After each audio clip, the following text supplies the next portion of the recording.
So let's look at question 3. Migrating data to Azure storage. Create storage account capable of low access cost and high redundancy.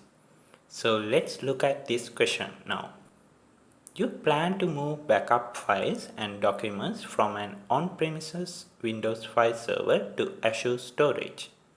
The backup files will be stored as blobs. You need to create a storage account named Corp data. The solution must meet the following requirements. Ensure that the documents are accessible via drive mappings from Azure virtual machines that run Windows Server 2016. Provide the highest possible redundancy for the documents. Minimize storage access cost. What should you do from the Azure portal? We have already learnt about creating storage account resource group, so you probably have practiced on it. Same steps here, but remember to name it correctly, and also you would need to add some modifications on certain drop down menus to fulfill the requirements of this question.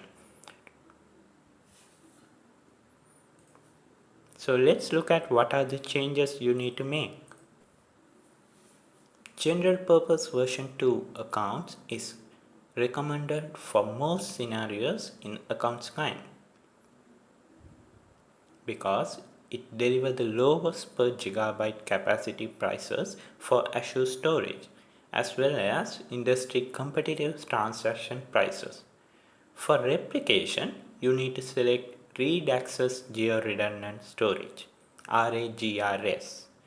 Read Access Geo-Redundant Storage maximizes availability for your storage account, provides read-only access to the data in the secondary location, in addition to geo-replication across two regions. Remember, the read access geo-redundant storage maximizes availability, which is high availability. So how I remember it is like RA is rocking availability, which means high availability. In order to remember this simply, I use this jargon.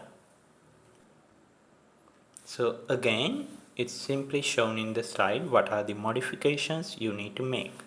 In the performance, select standard, and account kind, select storage general purpose version 2, and for replication you need to select RAGRS. Note down it's not LRS, which is locally redundant storage. And access tier you would select hot.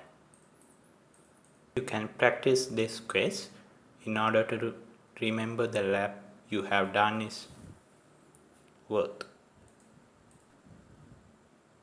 So here are the guidelines. Follow the same steps until you deploy the storage account and wait till it has been deployed.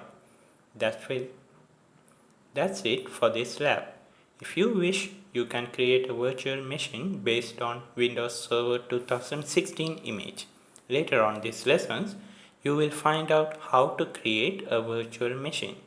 It's interesting to create virtual machines. You can enjoy it.